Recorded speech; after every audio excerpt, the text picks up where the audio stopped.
నల్గొండలో బీసీ అభ్యర్థిపై దాడి చేసిన ఘటనపై BC JAC chairman Jabula Srinivas Goud, మాజీ ఎమ్మెల్యే కంచర్ల భూపాల్ రెడ్డి కలెక్టర్ను కలిసి ఫిర్యాదు చేశారు.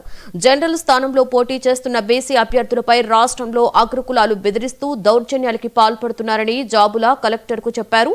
బీసీ వర్గానికి చెందిన మామిడి యాదగిరి యాదవ్ను సందీప్ రెడ్డి, అతని అనుచరులు కిడ్నాప్ చేసి హింసించడాన్ని బీసీ జేఏసీ తీవ్రంగా వ్యతిరేకించింది. కిడ్నాప్ చేయడమే కాకుండా మూత్రం తాగించి అనాగరిక చర్యలకు పాల్పడ్డ దోషులను తక్షణమే అరెస్టు చేయాలని కంచర్ల భూపాల్ రెడ్డి కోరారు. తిప్పర్తి మండలం ఎల్లమ్మగూడెంకు చెందిన మామిడి యాదగిరి యాదవ్, నాగలక్ష్మి దంపతులకు ప్రభుత్వం తక్షణమే రక్షణ కల్పించాలని బీసీ నాయకులు కలెక్టర్ను కోరారు. బీసీ సామాజిక వర్గానికి సంబంధించిన యాదవ కులానికి సంబంధించినటువంటి వాళ్ళు ఎల్లమ్మగూడెంలో ఈ జరుగుతున్నటువంటి పంచాయతీ ఎలక్షన్లో ఎల్లమ్మగూడెం గ్రామ పంచాయతీ జనరల్ మహిళకు కేటాయించబడింది.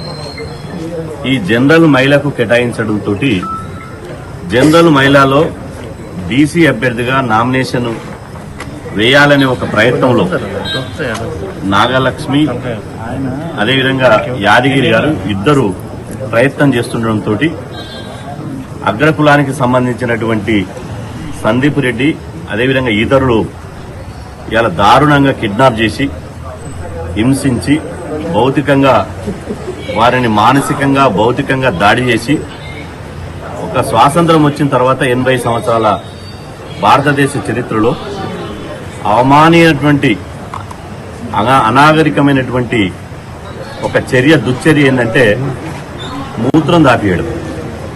అసలు చెప్పడానికే సభ్య సమాజం సిగ్గుపడేలా అత్యంత ఘోరంగా ఇది జరిగింది. ఎక్కడనో కాదు, గతంలో మనం వింటుంటిమి, సినిమాలలో చూస్తుంటిమి, బీహార్లోనో లేకపోతే ఇంకా యూపీలోనో ఒరిస్సాలోనో అట్లాంటి అనాగరికమైనటువంటి